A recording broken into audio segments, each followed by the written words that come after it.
Welcome. I'm Lonnie Skrentner, the president of the League of Women Voters of Edina. First, we have the candidate forum for State Representative District 49A, followed by 49B. The League of Women Voters is a nonprofit volunteer organization that encourages informed voting and citizen participation in government. Our co-sponsors tonight are Jewish Community Action and the National Council of Jewish Women, the Minneapolis chapter.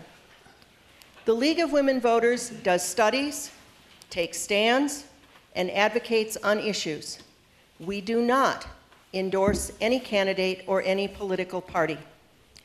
The views expressed in this forum are those of the candidate, not of the League, and the sponsorship of this forum is not an endorsement by the League of any candidate. Forums are videotaped and rebroadcast on local channel 16.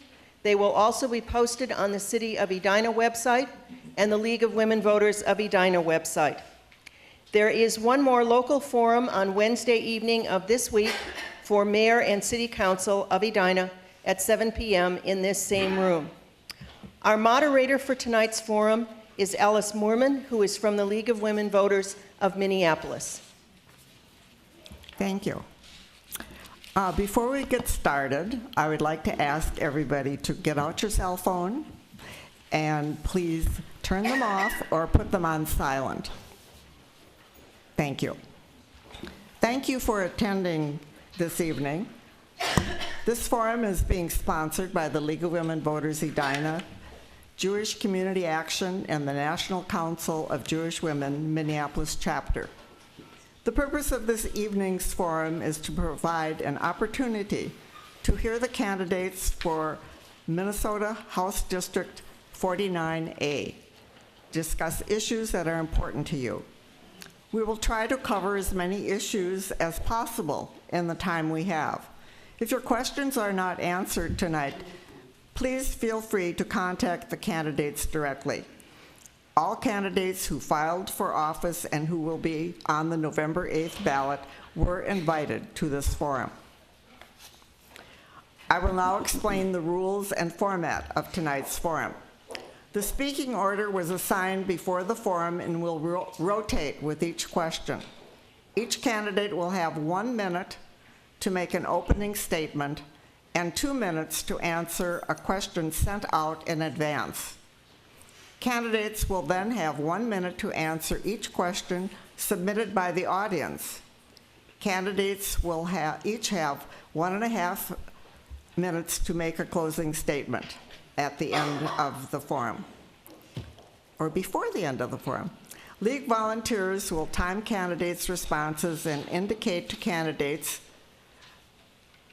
when they have 1 minute remaining, 30 seconds, and when to stop.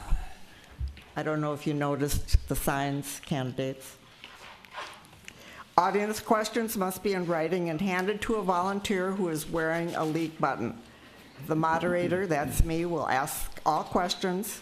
League of Women Voters Edina determines which questions will be asked and attempts in good faith to cover the topics of interest indicated by the submitted audience questions.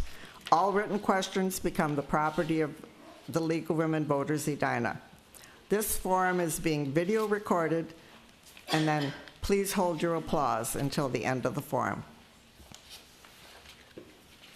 Now I would like to introduce to you your candidates. The order has been chosen before now, and they have 2 minutes for their opening remarks. Dario Anselmo, you can go first. Thank you. And thank you to League of Women Voters for hosting this. You guys do a great job with information in this community. Something that a number of my friends probably know, I'm actually a member of the League of Women Voters, so they do let men in if anyone wants to join up. It's simple pandering right now. I've lived here for 17 years, along with my wife, Jeannie, who is here tonight, who is a mother to our 3 children, all 3 of which attend Edina Public Schools. And tonight they are actually all at school activities, playing football, getting a little bit of math help, and I think our daughter's actually doing some babysitting, so she's working on Economics 101. I started my first business right here in Edina when I was 21 years old, a computer business. After that, I got involved in the hospitality business, and I am in commercial real estate right now. I've been involved with a number of civic organizations. Here in Edina, it's been the Edina Give and Go and Edina Ed Fund. I'm hoping to use those 35 years of experience to help our community. My campaign has been about the 3 E's for Edina. And those have been about the economy, making it work for everyone, about education, improving opportunities, and working on the achievement gap, and also the environment, finding ways that we can protect our clean water while also promoting clean energy, which has been a boon to our energy independence. I look forward to discussing more of this with you and some of the questions. Thank you. And our second candidate, Ron Earhart. Thank you. And thank you for coming, and League of Women Voters for putting us through this again, like they do every 2 years.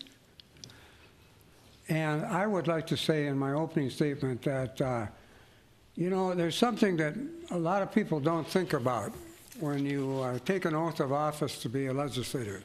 And I want to tell you what that says, that I will support the Constitution of the United States and the Constitution of the state of Minnesota. Now, that means all the people. I don't take an oath to a party. I don't take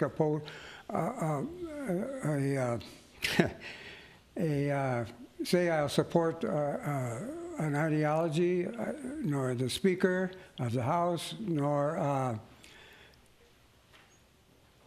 do I say I will support a governor or a party, as I said. But that's why I run as Edina's representative. I represent both parties, both people.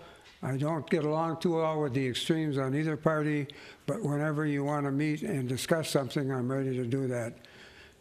That's enough. Thank you. Mr. Earhart, you are the first one to answer the question that you received in advance, which is, explain why you would or would not support restoring the right to vote to citizens living in the community on probation or parole due to a felony conviction. Well, I gave that some thought, and I thought about it after talking to the Hennepin County attorney yesterday, and I asked where is law enforcement on this? And they said they're beginning to come along with it. And since I've always been endorsed by the Minnesota Police and Fire Association and professional firefighters, I thought those guys couldn't be a little bit curmudgeons, and if they are now deciding that this is a good thing to do, I thought about it some more, and I said, if this is a way that we can restore people to their communities, I'd be for it. Mr. Anselmo? Thank you. This subject has a lot more to it than I initially thought when I was looking at some research from the New York Law School, NYU. There's 4 million people that do not have the right to vote because they are a felon, and that is the consequences of committing a felony. Albeit there is more bipartisan consensus on this subject that we should look at trying to restore partial rights. Right now, 20 states have looked at this and gone down this route. 4 of them have taken sort of the partial approach, and Wyoming being one of those, and that is where when you are on probation that you would have your rights back. It's important that we involve people in our community. It's important that we make sure that people plug into it. But it's equally as important that we work on things like criminal justice reform for people that are, for low-level offenders, for drug offenders, that we find a way that they don't even end up in the prison system, because that's the big problem and the big challenge. So I think there's a bipartisan solution to this, but we need to figure out where it makes sense and where it's been done. Truly, it would be better to be across the board. Thank you. Now we'll go to the 1-minute time to answer the questions. And the first question from the audience, and this will be to Dario Anselmo. I hope I'm saying your name okay. It's pretty close. Thank you. And the question is, which one issue do you think is most important to work on with legislators across the aisle? Well, that's a tough one to say. Only one. I think all of them need that. We need to have some bipartisan support. I think the one that I would probably work on would be mental health reform. It's a perplexing challenge for our state. A number of people are affected by it. In fact, 1 out of 5 people in this state. And we need to find a way to make sure that we get some early diagnosis and treatment for people. We need to make sure that we are not just incarcerating people in our jails that really have mental health challenges. And we're seeing that trickle down through society in a lot of ways. And so I would like to find a way to work with the people on both sides of the aisle this, and mental health would be the area that I would work on. And Ron Earhart, which issue do you think is most important to work across the aisle with legislators? I don't know if you can pin it down to one. I build up a lot of relationships across the aisle because I've served in both parties. And that means that I have the ability to not only compromise, which is necessary in the process where we have 201 legislators from the 4 corners of the earth. If you're talking about why we pick out one, I'm not sure that makes any sense. We ended up without a tax bill, without a transportation bill, without a bonding bill in the last session. So any of that could be worked across the aisle with if the other side is willing to compromise. Obviously, that was not the case. Thank you. And you are the first one to answer the next question. What is your position on term limits for state legislators? You know, I thought that was a great idea some time ago, maybe 20 years ago. And I put in a bill for that, and a lot of us thought it was a good idea. And then we found out what was going on around the country is that they were allowing people to serve maybe 3 terms, and before they could find out what was happening, their terms were over. And who was running the state then was the staff. The staff, in some instances, especially in the technical areas, know a hell of a lot more about it than most legislators, unless they've been around there a while. And by the way, this is my second career. It's not my first career. I spent 30 years in the financial planning business before I came to the legislature. Dario Anselmo, what is your position on term limits for the state legislators? I would support the idea of term limits. I guess at this point, I'm just going to wait till November to see what happens. But I think it's important. I think on a federal level and a state level, at some point, the entrenched incumbents are running the asylum, and we need to find a better way. Thank you. And you get to answer the next question first. Is SWLRT, the Southwest Light Rail Transit, more or less likely to be built if you are elected? Why or why not? Good question. I've been a supporter from the old days, back to my downtown council days, of having multimodal transportation, and light rail is a part of that, as well as commuter rail and, of course, all the other forms of transportation that's out there. It seems like it's become a more expensive proposition over the years, and it seems like people's living and work habits have changed a lot. So I've been more questioning of how the Southwest Light Rail project has come about, and it's also been an opportunity for me to think about how do we reform the Met Council, which is supposed to be making these decisions and having a hard time of bringing people together. So I would say I'm open to it. I'm not as in favor of it as I used to be, and that's about the way I would look at it right now. I think that we need to have some reform first.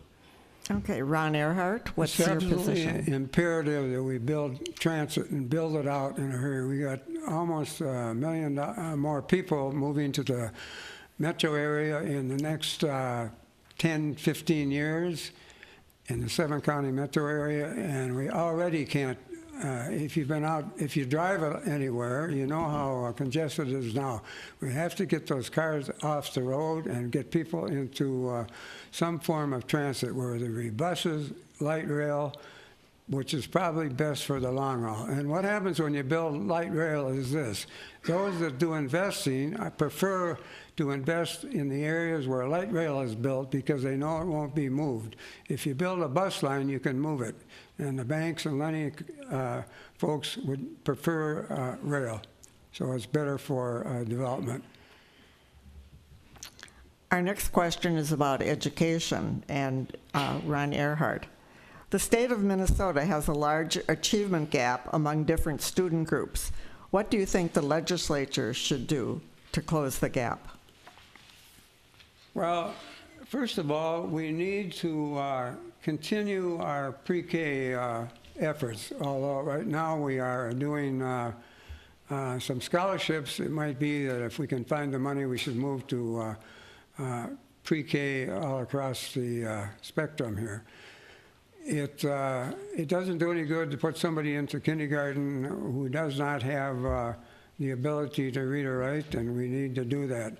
Right now, it's limited. We have quite a few people under scholarships, but to move beyond that. Now, in this district, it might not be as apparent as it is in some districts, but it certainly is necessary for education in the state of Minnesota, and particularly in the metro area, I would say, right now. Mr. Anselmo? It is a big challenge in a state that's known for education like Minnesota, to have the worst achievement gap to be in our own city next door, Minneapolis, Minnesota, is a really sad state of affairs there. You know, the cost of educating a student is about $20,000 per student. Here in Edina, I think it's closer to $14,000. So we need to work on pre-K learning. Certainly scholarships are one way to go about it. And certainly some of the stuff is really hard to have a government solution to all of it, because a lot of it gets down to a lot of single parented families, and that's a real challenge. But I would encourage to look at some of the programs like individual learning. You know, charter schools have been a wonderful solution, finding ways to promote and bringing the best teachers into the classrooms, and you know, policies like that I think will make a difference. Dario Anselmo, this is a question about housing.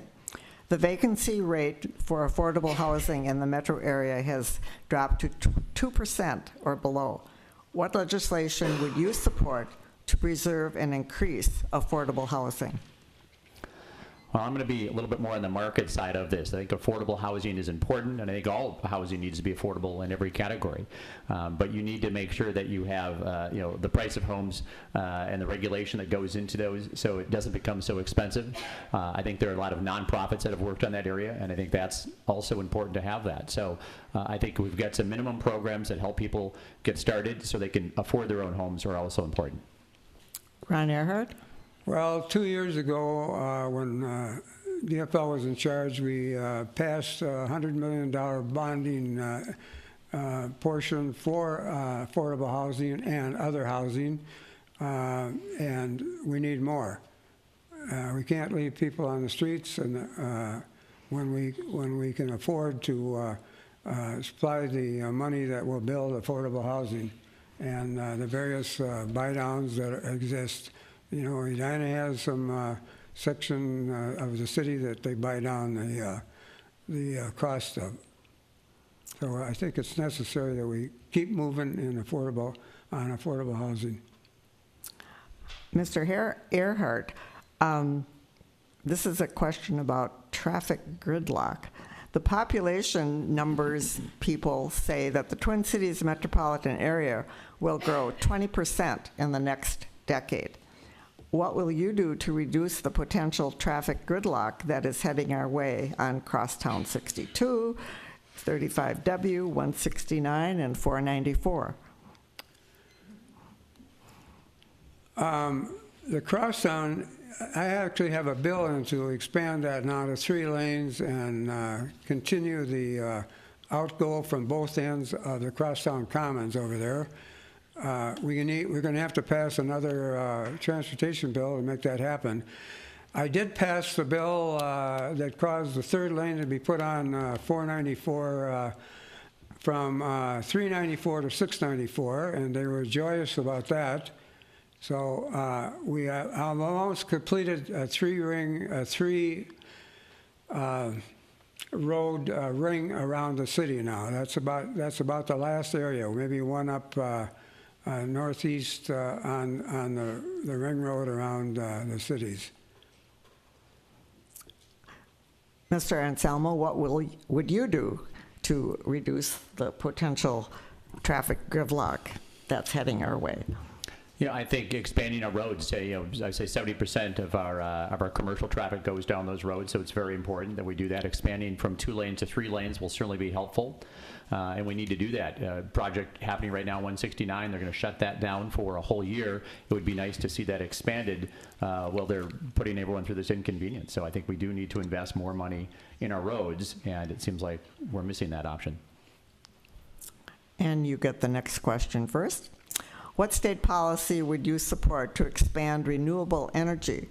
Specifically, would you vote for strengthening of Minnesota's renewable energy standards to 40% by 2030?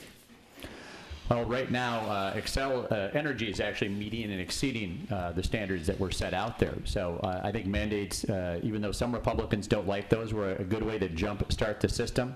The market has actually done a surprisingly good job of making renewable energy much more affordable. Solar power coming down by 70% made me actually want to put solar power on our house, which we did. So there are market ways to do it. There are mandates. Ultimately, mandates are very inefficient.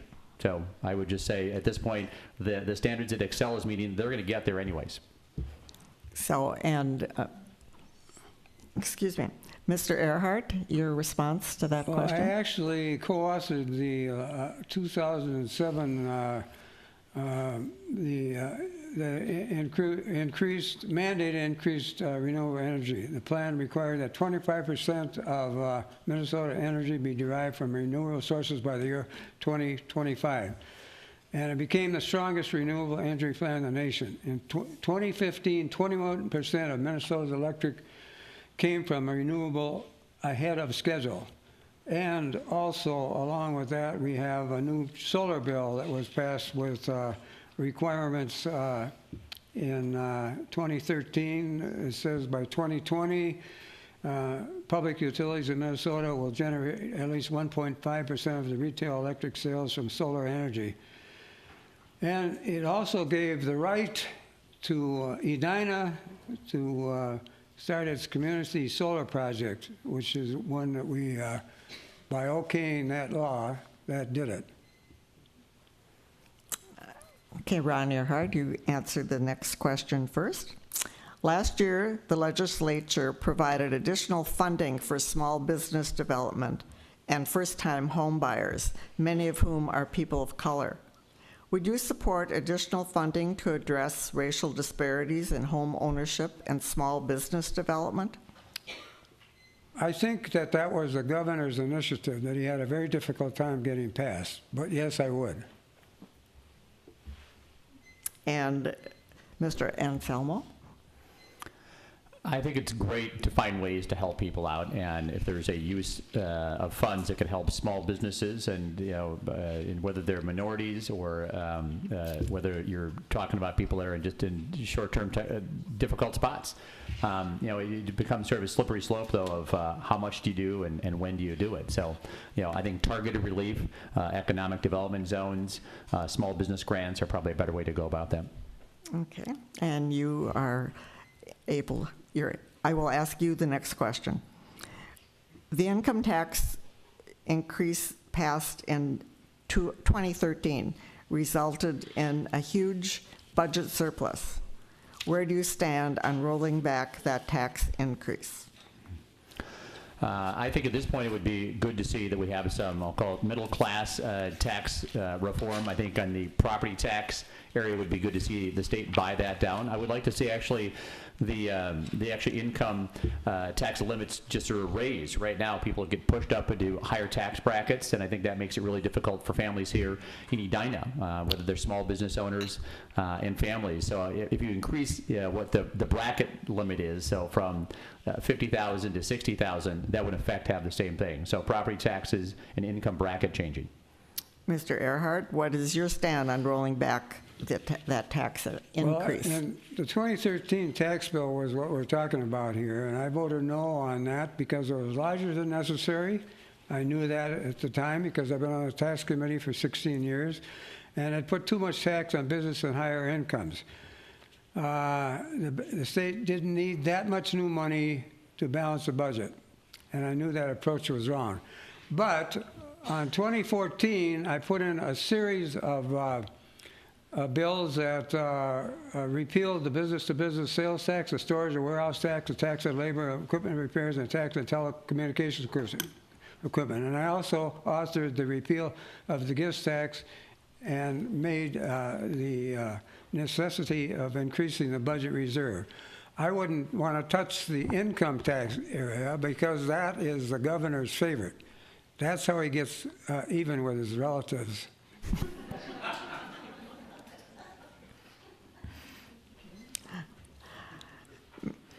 Mr. Earhart, we're moving on to the next question of MNsure. What legislative action do you recommend to address the problems with MNsure? And please mention fewer choices and the cost of premiums.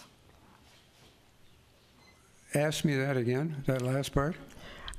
The question writer wants you to include addressing fewer choices as an option and also the cost of the premiums when you're dealing with MNsure as a solution. I'm not sure I understand that question. If you're talking about reducing the cost of insurance, you're going to have to go and reduce the cost of health care because it's not MNsure that's causing that to happen. That's only a vehicle for passing through what the insurance companies are putting forth as a premium. And when it comes through that and somebody selects that, especially on the individual policies, that means that they also may be eligible for credits. And so I'm not quite sure what that last part is being asked. But I would tell you that it is possible through stamping out any possible waste and fraud and that sort of thing, and that we do something about reducing the pills, the cost of medication. Okay. Thank you. Mr. Anselmo, do you want me to repeat the question? I think after all that, you should, yes. What legislative action do you recommend to address the problems with MNsure? And then added is, please address fewer choices and address premiums. Well, I'll go from the premiums answer first here. You know, I have a family of 5. Our health care premiums went up by 40% last year, which a lot of people did. It's unsustainable. So, you know, the Affordable Health Care Act, which is what MNsure is making health care unaffordable for the average person. So I don't know what the goal of it is. I think MNsure is going to have to go away. You know, there was a way to take care of people that didn't have, you know, the sort of options and benefits for their employer or the ability to buy insurance before with the Minnesota Care, and that model is maybe something we should look back to going to. You know, more competition will help. Certainly, driving down the price of drugs will help. You know, there's things on the federal level that don't affect Minnesota that may also come into play with the ability to negotiate medical care or Medicare and medical aid and the prescription drug prices. But you know, we're providing a lot of services and we're just not getting enough money in. And we've got to find a better way to do this. And MNsure is not the way. Thank you. And Mr.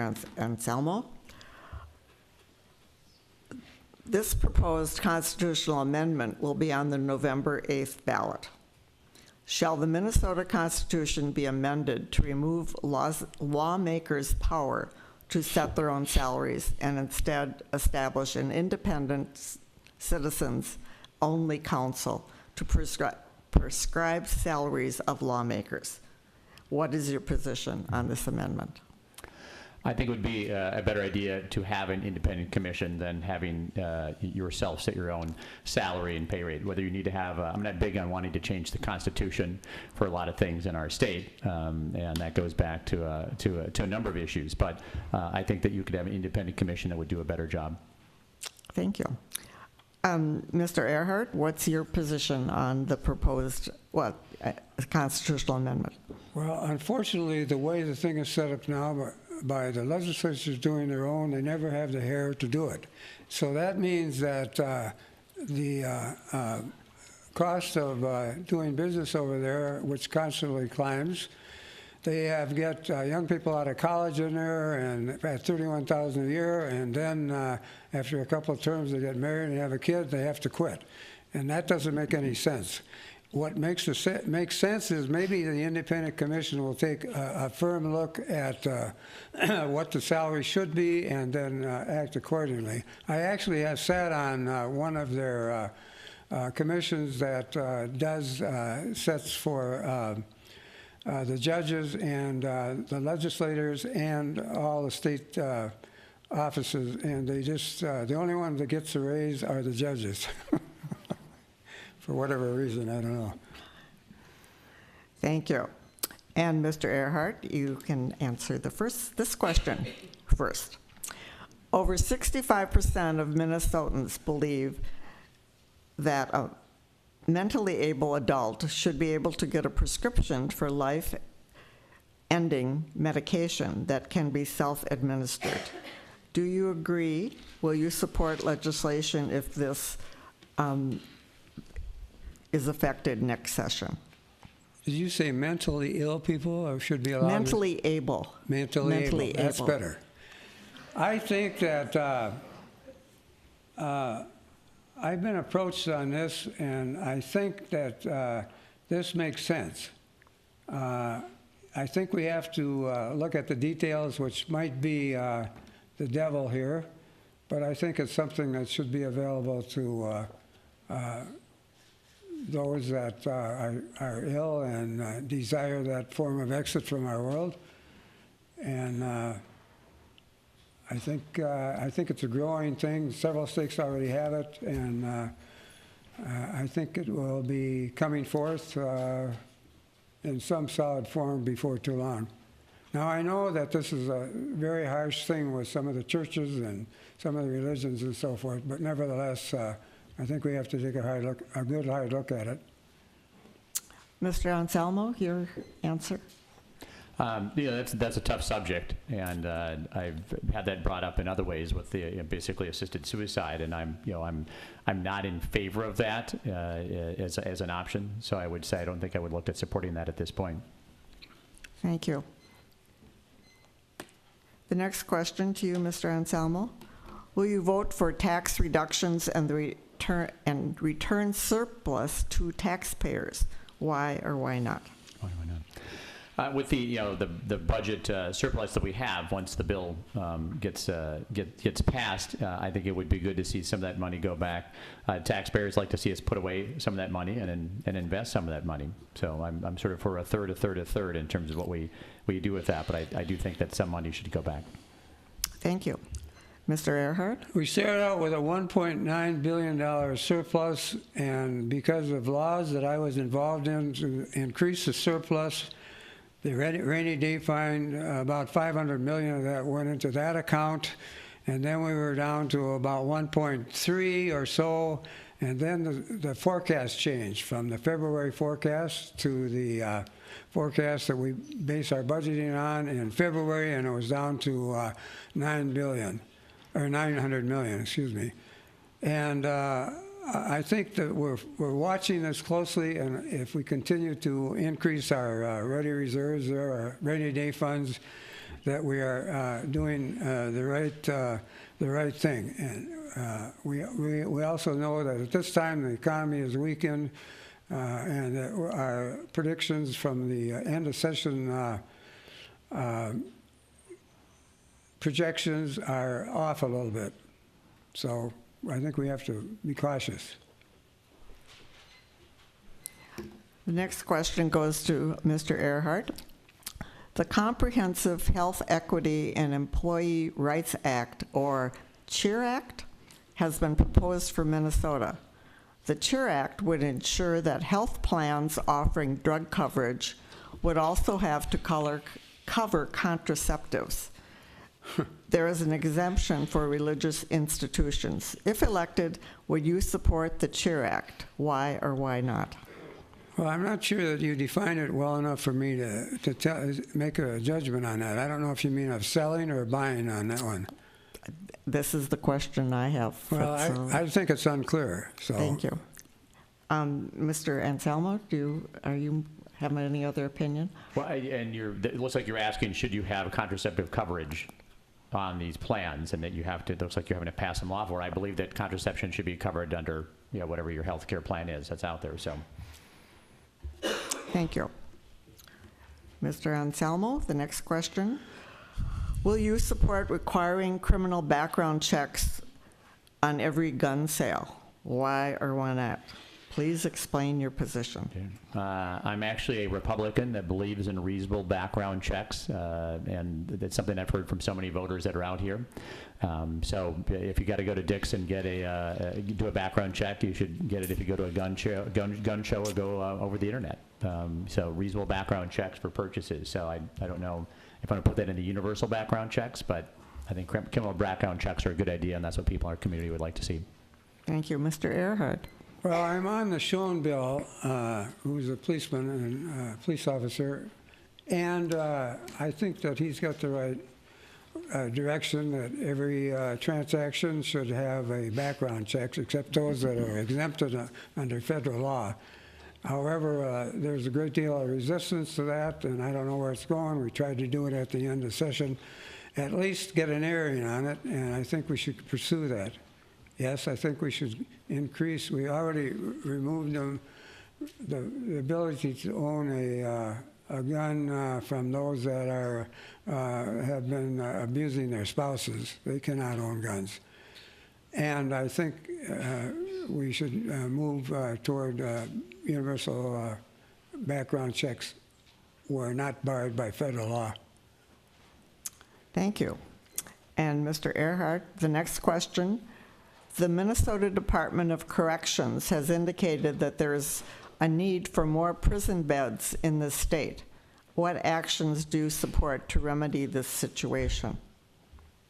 Well, we can build more prisons, which has always been the case here, and we have a lot of people that are incarcerated. We also might shorten some of the sentences for low, I'm calling them low grade. I don't know the lawyer's term on that, but people that are incarcerated for drugs, for instance, that were very minor, and maybe that we should readjust our thinking on how long those sentences should be and free up some bed space. Mr. Anselmo. I would say inherently I'm not for wanting to build more prisons as opposed to looking to find a way to make sure people don't get into those prisons. But ultimately, if we have to do that, we have to do that. Sentencing reform will help. The low-level offenders, having people that don't belong in jail not there. But we do need to build prisons when we need to. So I guess we'll take it as our population grows. And if we have more criminal behavior, we're going to have more prisons. And Mr. Anselmo. Both of you have talked of further investment in severe areas, affordable housing, education, roads, rail transit, etc. How would you finance those investments? Well, that's, I guess, the tough work of building a budget, and I guess we go back to talking about how do you build that budget. Right now, it seems to be on autopilot. The term zero-based budget is out there where you build new budgets. I think bringing in, companies like a McKinsey or Deloitte to look at, where are those needs, and so where we need to invest, we invest, and where we don't, let's not be wasting that money. So, we need to have taxes to pay for things here. We just got to make sure that we don't tax ourselves too much. So growing the economy should give us the outcome we need to provide the programs that help people, help our economic prosperity. Mr. Earhart? Well, if you're talking about transportation, we need new money. There's no other way around it. And the traditional ways and those dedicated to roads, bridges, and car type of things are dictated in the Constitution, and that money is easily obtained by tacking on a gas tax. Where's the tracker? I want them to hear this. We have a tracker in here, folks, that I'm referring to. I would be in favor of raising the gas tax. We're at a very low amount of gas costs right now, and also some of the other things that go into making the road fund grow, because we are fast running out of money of the 2008 bill, which I helped pass. And it's time again now. That was about $7 billion bill, and we're ready for that again, because we need probably $16 to $18 billion just to maintain our roads over the next 20 years.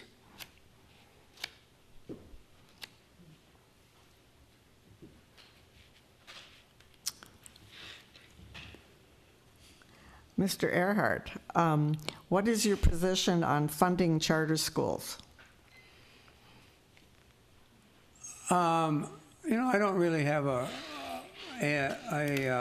position on that. I think that we have come and gone on some charter schools that have not been performing correctly, and I have not seen the latest report on what's left. I think we've taken some charters away, or else put them on notice that they have to perform or something else. And I know that there's a lot of people that like charter schools, and so be it. That's fine. Mr. Anselmo?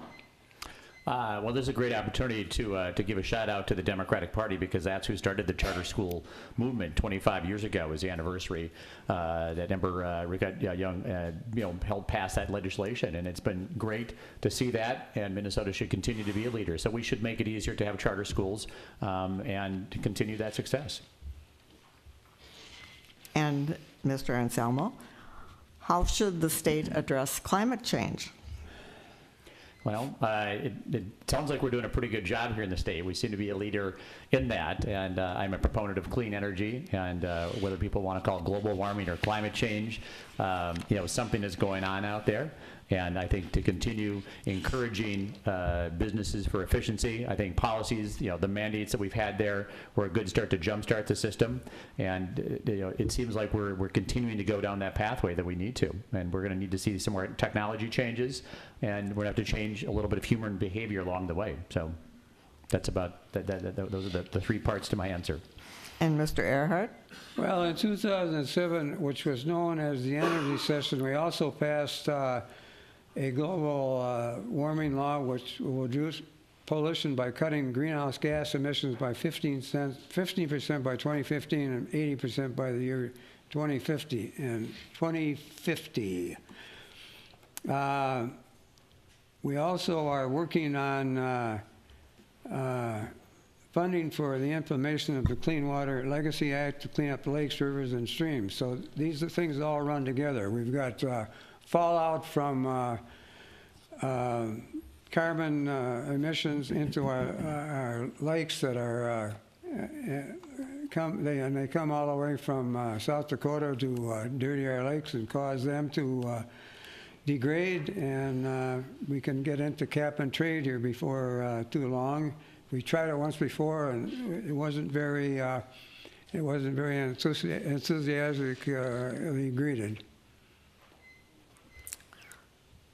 The next question is about insurance, Mr. Earhart. Currently, under Minnesota law, the state cannot audit the medical insurance company's books. Would you support insurance companies having to open up their books for audit by the state? Why or why not? I think we're talking about privacy here, and I suppose that to open up the books means that people's medical records may be spilled over. Otherwise, I don't see why there isn't any reason why we can't audit them unless there's a data privacy matter, and that I don't know. Mr. Anselmo?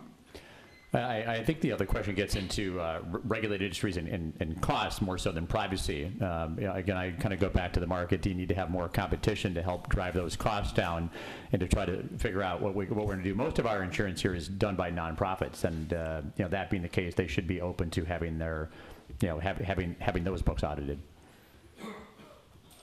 And Mr. Anselmo, do you favor electioneering and disclosure legislation to help voters identify the anonymous sources of money for campaign spending by organizations like the Minnesota Action Network and the Minnesota Jobs Coalition and others? If not, why not? I'm generally, for more openness and transparency, but I think you've got to kind of do that across, the board. There's campaign donations that come into the state, I'll say from both sides of the aisle, and some of those, can come in where people can sort of push a button and have, 20,000 contributions for less than $100. So I'm not sure what the difference is between that and someone giving $20,000. I don't like the idea of then targeting organizations and groups that make those contributions, and that happened to a very good Fortune 500 company here because they made a contribution. They were sort of shamed into not giving money and participating in the process, which I don't think is helpful. Mr. Earhart, do you favor electioneering and disclosure legislation to help voters identify the anonymous sources of money for campaign spending? I think it's very, very necessary to know where the money that's going into these campaigns comes from. We have, of course, the well-known Koch brothers and their front organization, and we have former Senator Norm Coleman in this ballgame with fronting money, and he's also working for Mideast companies. And does that money come from them? I don't know. I think we ought to figure out that and make it as clear as possible. There is no barring any individual from giving money, but they have to disclose to individuals. When you get into the PACs, the huge multinational PACs, it's another story. That money comes in a lump, goes out at the direction of the PAC. And that, we don't know where that money is coming from or going from.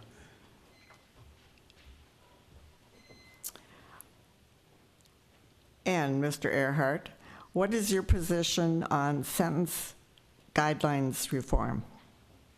Sentencing. I think I already mentioned that. I'm for it. Yes. Yes. No more do I need to Maybe say. you've changed your mind, so. Mr. Anselmo. I am for sentencing reform. I think, especially for drug offenders, and again, Minnesota's been a leader in that, and former Congressman Ramsed was someone who pushed that, and he certainly has been a model for me in a lot of ways for what we need to do to make both our mental health system work, our addictions, and sentencing reform that would go in line with that. And Mr. Anselmo, and this question I know we haven't asked. Do you support Sunday liquor sales in Minnesota? Why and why, or why not? Yeah, I do. I believe in choices, and I think it's a little artificial to restrict sales like that. So I've been a longtime supporter of Sunday sales, just in moderation. And Mr. Earhart? I actually do support the concept, but on the other hand, we have a conflict in Edina here that $1.3 million that goes into the general fund that supports a lot of your activities here come out of the liquor sales from their municipal liquor stores here. And that has fallen off to about almost in half over the last 4 years. Meaning that the last time around they had to raise, when they budgeted, they had to raise our property taxes to help fill in the gap. And it seems to me that when I was asked by the city not to interfere with the flow of money into their funds from, when I presented that thought and amounts of money to people who were advocating freedom of choice on Sunday sales, that they thought, well, maybe you were right. We are supporting the city by buying here, so.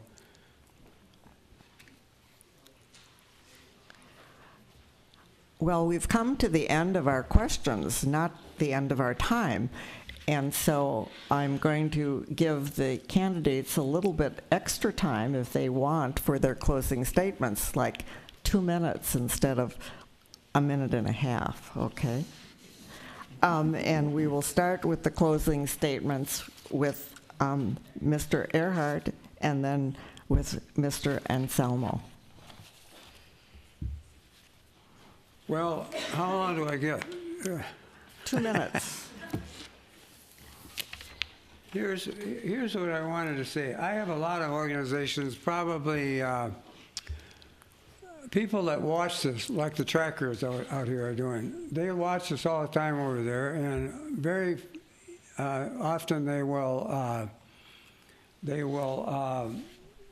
reward us by endorsing us at the end of the session, between the next session. So I'll just tell you a few of those that have already endorsed me. in the area of environment, Clean Water Action, Conservation Minnesota, and the Sierra Club have endorsed me because of my work on environment. And Education Minnesota, because of my work on education, has endorsed me. And because I stand strongly pro-choice, NARAL Pro-Choice Minnesota and the Planned Parenthood of Minnesota, North Dakota, and South Dakota have endorsed me. How long have we got now? All right. I thought we were going to get extra time here. Well, you do. Oh, okay. Well, Well, the no. Minnesota Nurses Association has endorsed me, the Minnesota Police and Peace Officers Association, the fire chiefs have endorsed me, and United Transportation Unit, and that's about 8 of them, but there are another 10 or 12. And those people are always watching to see if we're going to help. And when the Minnesota Medical Association, or MedPAC, endorses me, they know that I've helped them to pass legislation that will be better for the health community. And they just endorsed me last week. So that's enough. Thank you. That's a lot of endorsements, so, and I guess that's what a quarter century of public service will get you. I think the only one you didn't list was the Turkey Growers Association, so, but that is a tougher one to get, I think, these days here. So I want to thank the League of Women Voters for hosting this, and thank all the people in this community for coming out here and showing your support, your engagement, and your questions are inspiring and make me happy that I'm doing this once again. I'm looking to use not a list of endorsements, but my 35 years of business and civic involvement. From having started business, from helping turn around businesses, from having been involved in Minneapolis and in Edina here. You know, those are the experiences that I'm looking to take to the Capitol. I'm looking to change and improve educational outcomes for everyone in the state, and hence making everyone's economic opportunity better. I really am trying to keep it simpler. I'm hoping that we can inspire hope and opportunity in future generations, and I'm trying to find a way to be a reasonable Republican in somewhat unreasonable times when we're out there. If you elect me this November, I'm going to use my energy, my ability to connect with people, my passion for helping people to make not only the state of Minnesota a much better place, but to make it a great place to live, work, retire, and thrive in. Thank you. Thank you.